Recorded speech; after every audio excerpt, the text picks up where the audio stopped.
कैसी जिंदगी होगी, हर तरफ खुशी होगी, इतना प्यार दूंगा तुझे ऐ मेरे सनम, अब न कोई गम होगा, ना ये प्यार कम होगा, साथी मेरे तुझको मेरे सर की है कसम, एक दूजे को आजमाना है, हद से गुजर जाना है, हो हद से गुजर जाना है। हेलो दोस्तों, आप सभी का स्वागत है आपके अपने YouTube चैनल मैथ मस्ती पर। और दोस्तों, मैं हूं विपिन यादव। आज की इस वीडियो में हम आपको टाइम एंड डिस्टेंस और स्पीड के पूरा बेसिक से लेकर हाई लेवल तक की थ्योरी हम आपको कराने वाले हैं। इस वीडियो में बने रहिएगा, क्योंकि इस वीडियो के बाद टाइम एंड डिस्टेंस से कोई भी प्रश्न आपको ना समझ में आए ऐसा हो नहीं सकता है। इसके बाद एक वीडियो हम और लेकर आएंगे और आपको रेलवे से लेकर एसएससी लेवल तक के सारे क्वेश्चन हम आपको करवाएंगे अगली वीडियो में। और इस वीडियो में हम ऐसा कॉन्सेप्ट आपको बताने वाले हैं, ऐसा इसका बेसिक चीज बताने वाले हैं कि कोई भी क्वेश्चन आपको परेशान नहीं करेगा। ये मेरा चैलेंज है। मैं ऐसे ही कुछ नहीं लिख देता हूं। आप अभी तक जितनी भी वीडियो देखे होंगे आपको पता चल गया होगा, फालतू चीज मैं नहीं पढ़ाता हूं, पढ़ाता वही हूं जो सीधा आपको समझ में आए और एग्जाम में आए। तो चलिए शुरू करते हैं आज के क्लास को और बने रहिएगा इस वीडियो में अंत तक। आपको पता चल जाएगा कि टाइम एंड डिस्टेंस में शायद आपने ऐसे कभी पढ़ा ही नहीं था, इस वीडियो में आप पढ़ने वाले हैं। तो चलिए बढ़ते हैं। तो दोस्तों, आपको पता है 3 चीज ही आपसे सवाल में पूछा जाएगा: समय, दूरी और चाल। और इसी को अलग से चैप्टर बना दिया जाता है कि ट्रेन संबंधित यानी रेलगाड़ी संबंधित। उसमें कुछ नहीं है भैया, रेलगाड़ी संबंधित यही ना पूछा जाएगा कि दूरी कितना तय किया, समय कितना लगा या उसकी चाल कितनी है। तो टाइम, डिस्टेंस और स्पीड पढ़ने के बाद वो सारी समस्याएं खत्म। सबसे पहले हम जानते हैं कि इसको हम हिंदी में समय कहते हैं, ये बात आप बचपन से जान रहे हैं। डिस्टेंस यानी दूरी और स्पीड मतलब चाल। दोस्तों, सबसे पहले मैं बहुत छोटा छोटा बात करूंगा, 2, 4, 5 मिनट। उसके बाद देखिए मैं आपको क्या बताने वाला हूं। आपको पता है कि दूरी बराबर होता है चाल गुना समय। दूरी बराबर होता है क्या? चाल गुना समय। चाल गुना समय दूरी होता है। कैसे? अब मान लीजिए कोई व्यक्ति 60 किलोमीटर प्रति घंटा के चाल से चला है। प्रति घंटा का मतलब हुआ कि 1 घंटा में 60 किलोमीटर। कोई आदमी 60 किलोमीटर प्रति घंटा के चाल से चल रहा है, इसका मतलब यह हुआ कि 1 घंटा में 60 किलोमीटर चल रहा है। रियल में तो ये लिखा हुआ ऐसे है कि 60 किलोमीटर बट्टा 1 घंटा, ऐसे लिखा हुआ है। अरे समझ में, ऐसे लिखा हुआ है 60 किलोमीटर प्रति घंटा। ये बट्टा का ही चिन्ह है। अब आ जाइए, तो थोड़ा स्टाइल में लिखा हुआ है 60 किलोमीटर प्रति घंटा, इसका मतलब 1 घंटा में 60 किलोमीटर। और अगर हम बात कर ले यहां पर कि 2 घंटा में कितना चलेगा, तो 60 किलोमीटर प्रति घंटा, तो 2 घंटा में 60 दूना 120 हुआ। इसको हम क्या करते हैं, 2 घंटा से गुना करते हैं। दोस्तों, ये बटा में घंटा है जबकि ये ऊपर में है। ये घंटा से घंटा कट जाता है, 60 दूना 120 किलोमीटर हो जाता है, दूरी तय हुआ। यानी दूरी निकालने के लिए हमने चाल और समय का गुना किया, इसलिए चाल गुना समय क्या होता है भाई? दूरी होता है। तो चाल गुना समय दूरी होता है। अब आपको ये बात पता है तो जानते हैं केवल एक फार्मूला से, तो बाकी 2 फार्मूला और याद हो गया। क्या है कि देखिए चाल गुना समय दूरी है। आपको पता है जब ये दोनों में गुना का संबंध है, बराबर के इधर कोई एक को भेजेंगे तो वो भाग में हो जाएगा। यानी दूरी इधर जीव का त्यों, अब बट्टा हम अगर चाल लाते हैं तो चाल को हम बट्टा में लेके आ गए, तो उधर कौन बच गया? समय बच गया। यानी कि समय बराबर दूरी बट्टा चाल। उसी तरह हम चाहे तो समय को बट्टा में लेकर आएंगे तो इधर तो हमारा दूरी रहेगा ही, बट्टा में आ जाएगा हमारा समय। अब बराबर कौन रह जाएगा? समय को तो इधर लेके आ गए तो बराबर चाल रह जाएगा। दोस्तों, बस एक फार्मूला ही आप जानते हो तो 2 फार्मूला और आपको इसी से बना लेना है, और ये ऐसा आप जानते भी होंगे। चलिए, अब मुझे विश्वास है कि 100% लोग इस बात को जानते होंगे, 100% लोग। अब आपको सीधे समय बराबर दूरी बट्टा चाल याद नहीं रखना है, आपको ऐसे भी याद रखना है कि दूरी बट्टा चाल समय होता है, दूरी बट्टा समय चाल होता है। दोस्तों दूरी हमेशा ऊपर में रहता है, हम दूरी को ही किसी समय में तय करते हैं तो दूरी में समय से भाग देते हैं, चाल निकल के आता है, दूरी में चाल से भाग देते हैं, समय निकल कर आता है, और दूरी बराबर तो चाल गुना समय होता ही है। अब हम आपको यह बताना चाहेंगे कि चाल जो होता है ना, यह आपको दो तरह से दिया हुआ रहेगा। चाल दो तरह से, एक तो आपको किलोमीटर प्रति घंटा में रह सकता है, दूसरा मीटर प्रति सेकंड में रह सकता है। तो चाल किलोमीटर प्रति घंटा और चाल ऐसा भी रहेगा मीटर प्रति सेकंड। दोस्तों अगर आपको दिया हुआ है 18 किलोमीटर प्रति घंटा, इसका मतलब है 1 घंटा में 18 किलोमीटर कोई गाड़ी चल रही है। अगर आपको दिया हुआ है 15 मीटर प्रति सेकंड, इसका मतलब है कि 1 सेकंड में 15 मीटर चल रही है। बात आ गया समझ में? अब सुनिए, 15 मीटर प्रति सेकंड, तो जब आपको चाल मीटर प्रति सेकंड में रहे ना, तब समय सेकंड में मालूम होना चाहिए, और नहीं मालूम है तो उसको चेंज करके ले आएंगे। सुनिए, और अगर चाल किलोमीटर प्रति घंटा में है तो समय घंटा में ले लेंगे, तभी तो देखिए 18 किलोमीटर प्रति घंटा, आज समय मान लीजिए 2 घंटा, तो घंटा से घंटा तब ना कटेगा, आप सेकेंड से घंटा तो नहीं काट सकते, उसको कन्वर्ट करना पड़ेगा, चेंज करना पड़ेगा।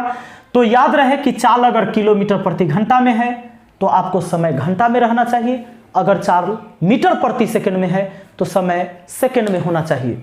इतना बात समझ गए हैं? अब दोस्तों एक चीज जान लीजिए, बहुत ही खतरनाक चीज। खतरनाक चीज क्या है ये जरा ध्यान दीजिएगा। आप जान लीजिए, ये देखिए, ये इधर मैंने लिखा मीटर प्रति सेकंड, इधर लिखा मैंने किलोमीटर प्रति घंटा। दोस्तों 5 का पहाड़ा आपको आता है? आता होगा। 5 का 5, 5 दूना 10, 5 3 15, 5 चौके 20, 25 25, 5 6 के 30, आपको मन करे तो आगे भी जा सकते हो। और इधर 18 के 18, 18 दूना 36, 18 23 54, 18 चौके 72, 18 5 90, 18 6 के 108, आगे भी जाओ, कोई दिक्कत नहीं। इसका सेंस ये हुआ दोस्तों कि ये 5 मीटर प्रति सेकंड जो चाल होगा वो 18 किलोमीटर प्रति घंटा के बराबर होगा।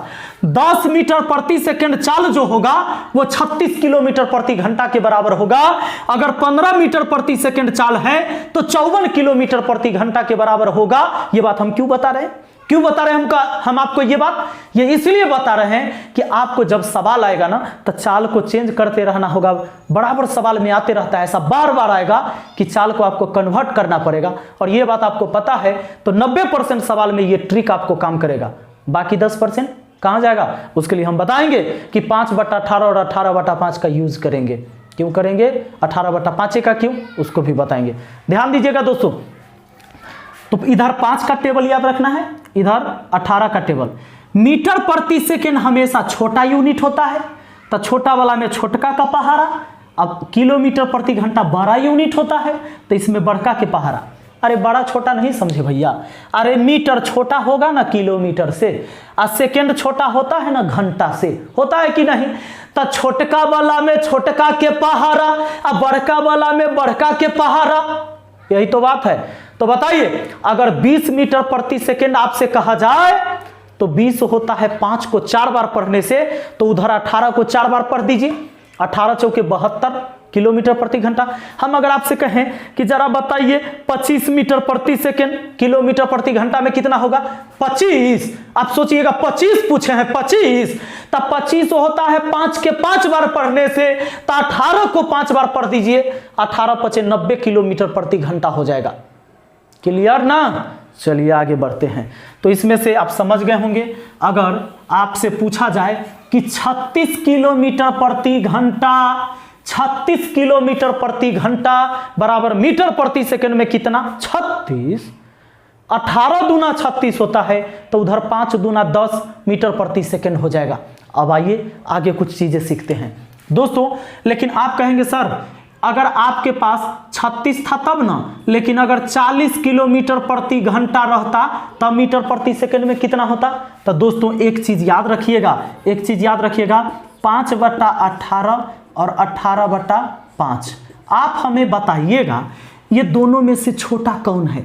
ई वाला छोटा है, ई वाला बड़ा है। ही लाइव क्लास चल नहीं रहा है, लेकिन फीलिंग लाइव वाला ही हो रहा है। आप पूछिएगा कि एक सप्ताह से कहाँ गायब थे, तो भैया सरस्वती माता का पूजा था तो हम वहीं पर गायब थे। सरस्वती माता का जो पूजा हो रहा था और मैथ मस्ती जेल का नया ओपनिंग हुआ है, नया सा मैथ मस्ती जेल बना है जहाँ पर रहने खाने पीने पढ़ने की सारी सुविधाएं उपलब्ध होती है। हाँ, वो पेड वाला है, वो फ्री वाला नहीं है। तो वहीं पर मैं था, उसी के ओपनिंग में। तो आइए अब हम आपको बताते, इसलिए 6 दिन से मैं गायब था और अब कंटिन्यू आपका क्लास लगेगा। चलिए तो सुन लीजिए, ये 5/18 है छोटा, 18/5 है बड़ा ना। देखिए 18 में 5 से भाग दीजिएगा, 18 में 5 से भाग दीजिए। मान लीजिए 18 रुपया में 5 आदमी बांट रहा है, तब 5 × 15, 3 रुपया से ज़्यादा हिस्सा होगा। अब 5 रुपया में 18 आदमी बांट रहा है तो बहुत 1 रुपया नहीं पड़ेगा। आ रहा समझ में ना। यानी ये बड़ा है, ये छोटा है। क्लियर? तो याद रहे कि आपको अगर किलोमीटर प्रति घंटा में चाल मालूम रहे, ठीक, और आपको मीटर प्रति सेकंड में मालूम करना रहे, यानी किलोमीटर प्रति घंटा वाला चाल को मीटर प्रति सेकंड में चेंज करना हो भाई, तो सुनिए, ये किलोमीटर प्रति घंटा से जाना है मीटर प्रति सेकंड में, यानी बड़का से जाना है छोटका में। तो ध्यान देना है, जाना है किस में? छोटका में जाना है तो छोटके से गुना होगा, अब बड़का में जाना रहेगा तो बड़के से गुना होगा। अगर छोटका में जाना है तो छोटके से गुना, दोनों में छोटा कौन? 5/18। यानी किलोमीटर प्रति घंटा वाला चाल में 5/18 से गुना कर देंगे तो मीटर प्रति सेकंड में हो जाएगा।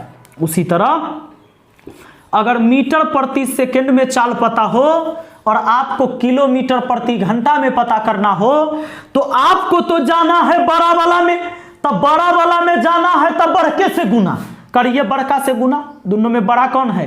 18/5, इससे गुना। अब देखिए हम आपको बताते हैं चेक करके, क्या ये बात सही है? तो सही है। अभी ये भी बताएंगे काहे का 18/5 से गुना। सुनिए, एक बात बताइए, ये 90 किलोमीटर प्रति घंटा है, तो ये मीटर प्रति सेकंड में कितना होगा? मान लीजिए कहें कि व्हाट मीटर प्रति सेकंड, 90 किलोमीटर प्रति घंटा कितना मीटर प्रति सेकंड होगा? तो 90 किलोमीटर प्रति घंटा है, हमें जाना है मीटर प्रति सेकंड में, यानी छोटा यूनिट में जाना है। तो भैया छोटा यूनिट में जाना है तो छोटके से गुना होगा, छोटका से गुना, यानी 5/18 से गुना। 18 × 5 = 90, अब ये 5 × 25 मीटर प्रति सेकंड हो गया। इतना बात आप सीख गए। भागिएगा ना, हम पूरा आपको सिखा देंगे। सुनिए, आज ज्योमेट्री में सर्किल तो नहीं बचा हुआ है, सर्किल पूरा बचा हुआ है, हम सर्किलों पढ़ा देंगे। जो दिन हमारा मूड में आ जाएगा, मूडे नहीं बन रहा है तो उसको भी बता देंगे। आइए ध्यान दीजिएगा। अब यहां पर दोस्तों ये 5/18 और 18/5 का क्यों यूज करते हैं, ध्यान दीजिएगा। अगर 1 किलोमीटर प्रति घंटा है, इसका क्या मतलब हुआ? 1 किलोमीटर प्रति घंटा कितना मीटर प्रति सेकंड हुआ? सिंपल सोचिए। तो आप बताइए, 1 किलोमीटर अब बटा 1 ये घंटा है। 1 किलोमीटर प्रति घंटा का मतलब है 1 किलोमीटर 1 घंटा में चल रहा है। आपको पता है 1 किलोमीटर में कितना मीटर होगा? तो 1 किलोमीटर में होगा हमारा 1000 मीटर। और आपको यह भी पता होगा कि 1 घंटा में होगा हमारा कितना? 3600 सेकंड होगा। अब देखिए, ये 2 0 से 2 0 हमने काट लिया, और 36 के आधा 18 और 10 के आधा 5, यानी कि 5/18 मीटर प्रति सेकंड। बोलिए, यानी 1 किलोमीटर प्रति घंटा होता है 5/18 मीटर प्रति सेकंड के बराबर। दोस्तों इसलिए हम 5/18 का यूज करते हैं। अब वही अगर किलोमीटर प्रति घंटा को मीटर प्रति सेकंड में जाना है तो 5/18 से, और अगर मीटर प्रति सेकंड रहता 1 मीटर प्रति सेकंड रहता है, किलोमीटर प्रति घंटा में कितना, तो इसको हम किलोमीटर में लिखते, इसको घंटा में लिख दे, आ जाता हमारा 18/5, कट के आ जाता 18/5। अरे जो चीज़ ऊपर वो चीज़ नीचे लिखा गया, और जो नीचे है वो ऊपर लिखा गया, यही तो बात हुआ, उलट गया। तो याद रखना कि 5/18 का इस्तेमाल इसीलिए हम करते हैं, या 18/5 का। अब आगे बढ़ते हैं और कुछ रोचक चीज हम आपको बताते हैं कि बाएं से बिजली के चमकने से कोई भी रोक न पाएगा, कोई भी रोक न पाएगा। आइए तो समझिएगा यहाँ पर pole, point, man, tree, dot dot etc ये क्या है दोस्तों। ये सारे ना निग्लिजिबल डिस्टेंस वाली वस्तु है और निग्लिजिबल डिस्टेंस वाली वस्तु को पार करने के लिए ट्रेन को सिर्फ अपनी लंबाई पार करना होता है। ये जानना बहुत जरूरी है। क्यों दोस्तों? क्योंकि देखिए ये पोल, पॉइंट, मैन, ट्री जो है ना, इसकी लंबाई कभी ट्रेन के बराबर नहीं हो सकता है। आप जो ऐसे देखते हैं पोल, वो पोल की तो हाइट है भैया, ऊंचाई है। लंबाई ऐसे मापिए ना, लंबाई देखिए ट्रेन का लंबाई कितना होता है, कितना होता है, और बताइए जरा पोल की लंबाई कितनी होती है, आदमी की लंबाई कितनी है, बस इतना, इतना तो है, ये है इतना। और ट्रेन का देखिए कितना होता है दोस्तों। वो सारे नगण्य वस्तु हो गया ट्रेन की अपेक्षा, उसको नगण्य और उसकी लंबाई हमेशा 0 माना जाता है। ध्यान रखिएगा, ऐसी कोई भी वस्तु, अब आपको याद ना रहेगा कि भैया कौन कौन वस्तु के लंबाई होगा ट्रेन के लंबाई के तुलना में नगण्य यानी 0 के बराबर, कौन लेंगे? तो सुन लो, ऐसा कौनो वस्तु जो तुम्हें दिखता हो, दिखना चाहिए, जिसकी लंबाई ट्रेन से कभी बराबर ना हो, ट्रेन से कभी बड़ा ना हो, समझ लीजिए वो हमेशा छोटे रहता है, वो सब हो गया निग्लिजिबल डिस्टेंस वाली वस्तु। चाहे वो घर को पार क्यों ना करते रहे, लेकिन प्लेटफॉर्म नहीं। आप देखे होंगे कि प्लेटफॉर्म तो ऐसा होता है भैया, प्लेटफॉर्म ऐसा होता है जो ट्रेन के बराबर भी हो सकता है, ट्रेन से बड़ा भी हो सकता है, ट्रेन से छोटा। कोई ब्रिज, तो ब्रिज ट्रेन से बड़ा भी होता है, ट्रेन से छोटा। लेकिन कोई आदमी आपको मिला जो ट्रेन से बड़ा हो जाए? नहीं। तो वैसी सारी वस्तु जिसकी लंबाई ट्रेन की लंबाई की तुलना में न के बराबर हो, वो सब निग्लिजिबल डिस्टेंस वाली वस्तु है। एग्जाम्पल के तौर पर पोल, पॉइंट, पॉइंट मतलब कोई छोटा सा बिंदु जिसकी लंबाई न दिया हुआ होगा, मैन और ट्री, ये सारे हैं निग्लिजिबल डिस्टेंस वाली वस्तु।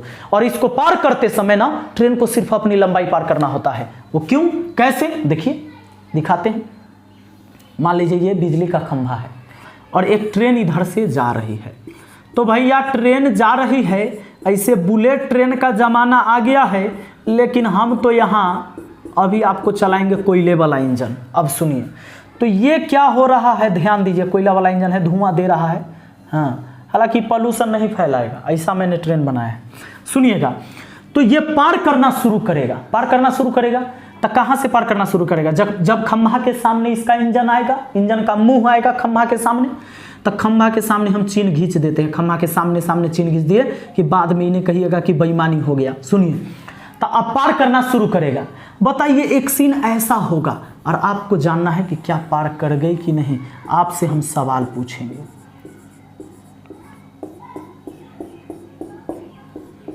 कि ताकते रहते तुझको सांझ सवेरे। अब बताइए, जरा बताइएगा, क्या बिजली के खंभा को ट्रेन पार की है? नहीं पार की है, पार नहीं की है।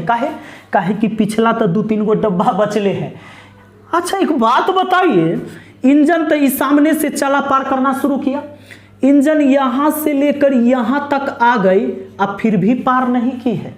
इतना दूरी चलने के बाद भी इतना पतला खंभा पार नहीं हुआ है, बड़ा गड़बड़ बात है। तो देखिए, जरा ध्यान दीजिएगा, जरा ध्यान दीजिएगा। अब बताइए,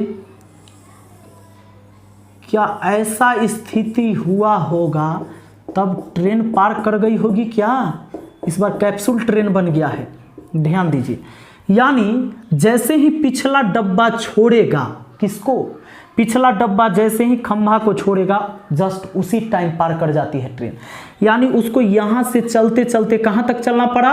ट्रेन को यहाँ तक, जहाँ उसका इंजन है वहाँ तक। यानी यहाँ से लेकर यहाँ तक आप देख रहे हैं, इतना दूरी ट्रेन के लंबाई भर ही दूरी है। यानी दोस्तों, अगर ट्रेन होगी 300 मीटर लंबी, 300 मीटर लंबी, तो उसने दूरी भी तय करा 300 मीटर। याद रहे कि जब बिजली के खंभा को ट्रेन पार करेगी, या किसी आदमी को पार करेगी, या कोई पोल को, पोल तो वही हो गया बिजली के खंभा रहेगा, या कोई पेड़ को पार करेगी, तो भैया उतना दूरी उसको चलना पड़ेगा जितनी उस ट्रेन की लंबाई होगी। यानी कि निग्लिजिबल डिस्टेंस वाली वस्तु को पार करते समय ट्रेन को सिर्फ और सिर्फ अपनी लंबाई ही पार करना होता है। सुन लीजिए। तो एक बात यहाँ ध्यान दीजिएगा, अब एक छोटा सा हम क्वेश्चन लिखेंगे, एक छोटा सा क्वेश्चन लिखेंगे ताकि आपको समझ में आ जाए। दोस्तों ध्यान दीजिएगा, बहुत छोटा सा सवाल है लेकिन हम इसमें कुछ बात आपको सिखाने वाले हैं, शायद आप ये बात नहीं जानते होंगे। 500 मीटर लंबी रेलगाड़ी 90 किलोमीटर प्रति घंटा के चाल से चलते हुए बिजली के खंभे को कितने समय में पार कर जाएगी? कितने समय में पार कर जाएगी? हमें पता है कि जैसे ही समय पूछा गया, आप समय का फॉर्मूला लिख लेते हैं। समय बराबर होता है भैया दूरी बटा चाल। समय बराबर होता है दूरी बटा चाल। हम इस फार्मूला का इस्तेमाल कर लेते हैं, आप भी करते हैं।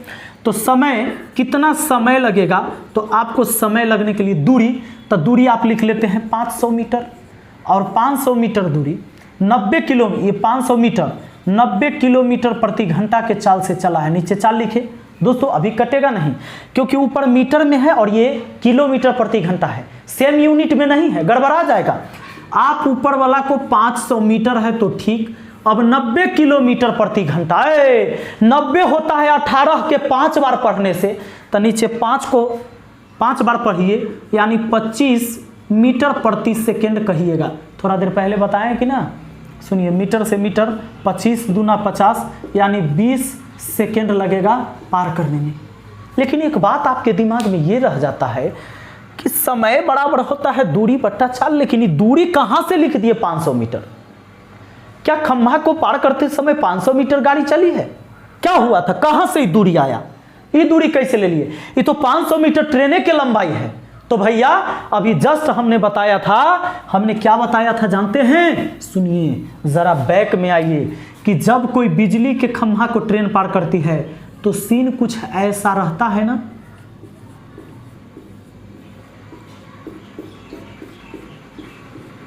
सीन कुछ ऐसा रहता है कि ट्रेन यहां से चलती है और यहां तक उसे आना होता है।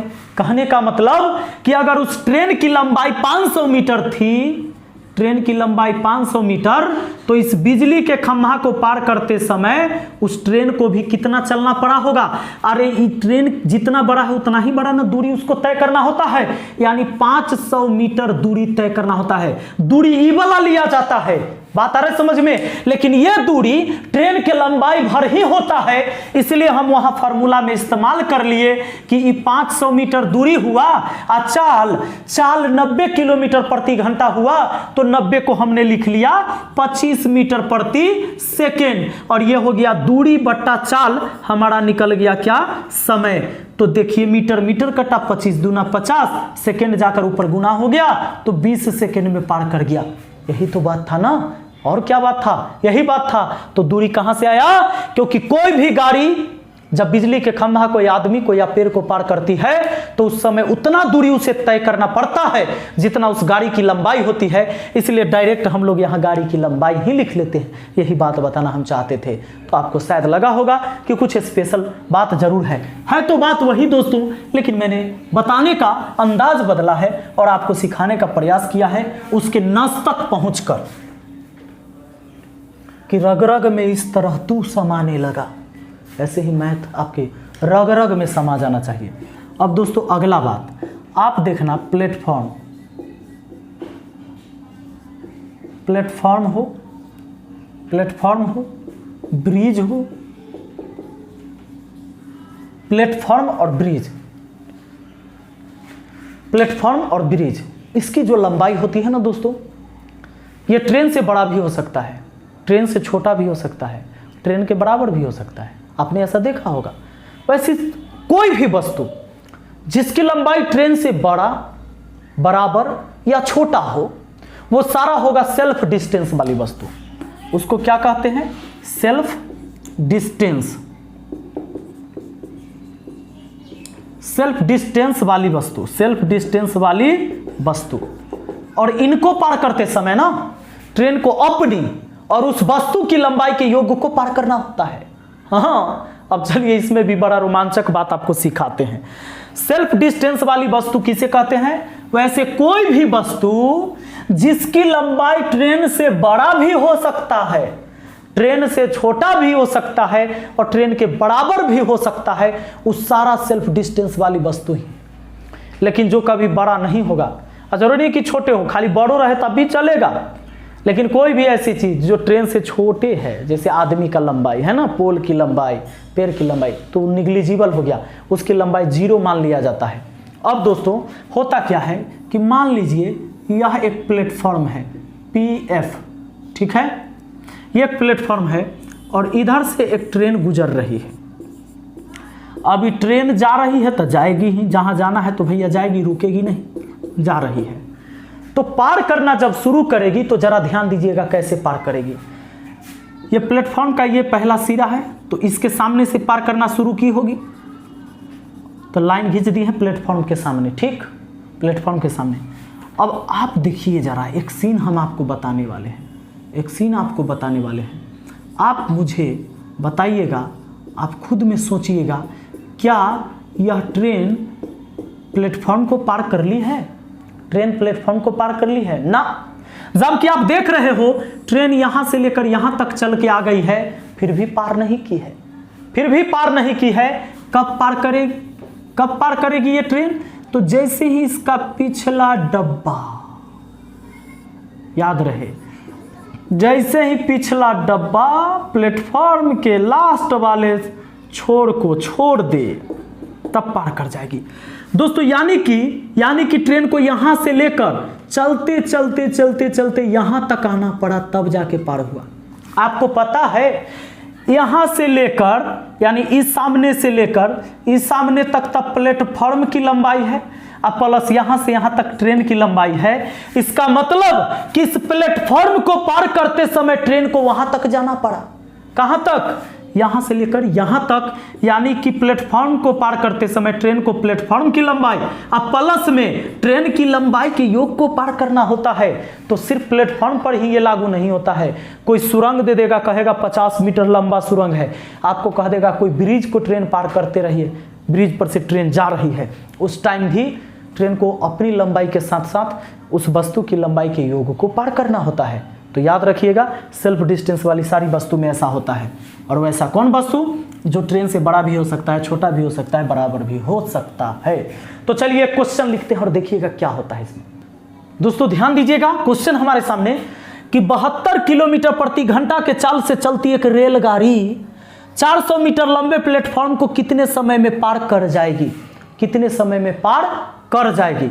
तो सुनिएगा, आपसे पूछा गया है समय, तो कितने समय में पार कर जाएगी? तो समय बराबर क्या होता है? दूरी बट्टा चाल। तो 72 किलोमीटर प्रति घंटा चाल है और 400 मीटर लंबा प्लेटफॉर्म पार करना है, तो आप लिख देंगे यहाँ 400 मीटर, ये हो गया दूरी, इतने लंबाई पार करना है। और 72 के चाल, 72, 18 चौके 72, तो 5 चौके 20, यानी हो गया 20 मीटर प्रति सेकेंड। मीटर मीटर कटा, अब 20 20 400, आपका आंसर निकल के आ गया 20 सेकेंड। लेकिन ये आंसर गलत है। ये आंसर गलत है।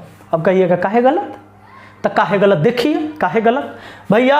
यहां 72 के चाल से चलती एक रेलगाड़ी पार किया है किसको? कोई बिजली के खंभा को ना, पार किया है प्लेटफॉर्म को। तो आपको अभी मैंने बताया था कि प्लेटफॉर्म को पार करते समय रेलगाड़ी को ना अपनी लंबाई के साथ साथ उस प्लेटफॉर्म की लंबाई को भी पार करना होगा, उस प्लेटफॉर्म की लंबाई को भी पार करना होगा। बताया था ना? तो बताइए, प्लेटफॉर्म की तो लंबाई है और रेलगाड़ी की लंबाई पता है इस सवाल में? नहीं, यानी इसका डाटा इनसफिशिएंट है, यानी आंकड़े जो दिए हुए हैं वो अपर्याप्त है। इस आंकड़े से इस सवाल का सही आंसर पता नहीं होगा, इसलिए इसका आंसर DI हो जाएगा। इसका आंसर क्या हो जाएगा? DI। और DI या नन में बहुत लोग को कंफ्यूजन होता है। DI का मतलब होता है जब सवाल में आंकड़ा अधूरा दिया हुआ हो, अपर्याप्त हो, जिस आंकड़े से आंसर नहीं ज्ञात किया जा सकता है, तब उसका आंसर DI होता है। DI का मतलब डाटा इनसफिशिएंट। लेकिन नन का मतलब होता है कि जो आपका आंसर आया वो ऑप्शन में मौजूद नहीं है, तब नन मारना होता है। ठीक है, अब ध्यान दीजिएगा ये DI कैसे। तो देखिए, 72 के चाल से चलती एक रेलगाड़ी 400 मीटर लंबे प्लेटफॉर्म को कितने समय में पार करेगी? तो देखिए, वो सीन कुछ ऐसा रहा होगा, जब प्लेटफॉर्म को पार करेगी तो प्लेटफॉर्म की तो लंबाई है 400 मीटर, और वो सीन कुछ ऐसा रहेगा यहां से गाड़ी गई होगी, यहां तक गई होगी, तब इसको पार की होगी। ऐसी स्थिति में आप देख रहे हैं कि यहाँ से यहाँ तक की दूरी तो पता है कि 400 मीटर है।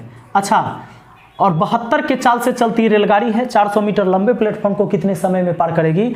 तो पार करने का मतलब गाड़ी यहाँ से यहाँ तक जाएगी तब ना पार करेगी। तो यहाँ से यहाँ तक की दूरी आपको पता है, इधर दूरी पते नहीं है। अब कहिएगा तो इतने पार करवा दीजिए ना, हो जाएगा। इतने पार करवा देंगे तो कैसे पार होगा? इतने पार करे ले तो गाड़ी को यहाँ तक जाना पड़ रहा है, तो दूरी यहाँ से लेकर यहाँ तक पता होता तब नहीं सवाल का आंसर ज्ञात होता। इसलिए सवाल का आंसर ज्ञात नहीं है। अब इधर कितना मीटर और रेलगाड़ी गई है ये पते नहीं है, तो कैसे निकालिएगा समय? वो दूरी नहीं पता है, गड़बड़ाइए जाएगा। चलिए, तो आप समझ गए हैं, इसका आंसर क्या हो जाएगा? DI। अब देखिए हम अगला सवाल इसी में करते हैं। दोस्तों, इसी सवाल को मैंने थोड़ा सा चेंज कर दिया ताकि आपको सही आंसर भी पता चल जाए। 72 के चाल से चलती एक रेलगाड़ी 400 मीटर लंबे प्लेटफॉर्म को कितने समय में पार कर जाएगी यदि रेलगाड़ी की लंबाई 300 मीटर है? वाह, प्लेटफॉर्म को पार करे, कोई ब्रिज को पार करे, उस समय ट्रेन को अपनी लंबाई के साथ साथ उस वस्तु के लंबाई के योग को पार करना होता है। तो कितने समय में पार कर जाएगी? समय बराबर दूरी बट्टा चाल। दूरी कितना लेंगे? 400 मीटर प्लेटफॉर्म और 300 मीटर रेलगाड़ी की लंबाई, तो 400 प्लस 300, इतना मीटर चलना होगा रेलगाड़ी को। और सुनिए, 72 किलोमीटर प्रति घंटा का चाल है, दूरी बट्टा चाल समय। लेकिन ये सेम यूनिट में नहीं है, तो ये सोल्व होना मुश्किल है, सोल्व नहीं होगा। तो पहले 400 300 जोड़ लिया, 700 मीटर हुआ।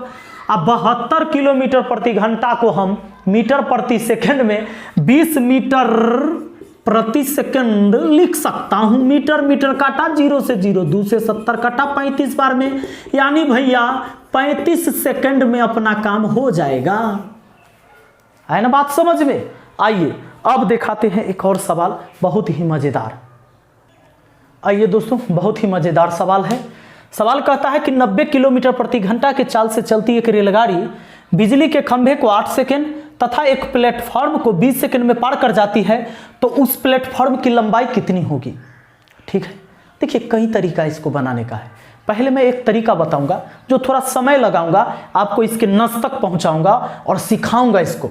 उसके बाद एग्जाम में कैसे बनाना है जुबानी बना दोगे, बिना पेन के बना दोगे इस सवाल को। अब भी इस वीडियो में देखिए ना, 90 के चाल से चलती एक रेलगाड़ी बिजली के खंभा को 8 सेकंड तथा एक प्लेटफॉर्म को 20 सेकंड में पार कर जाती है। अब बताइए, 8 सेकंड में बिजली के खंभा को पार करने वाली बात है, नोट करिए।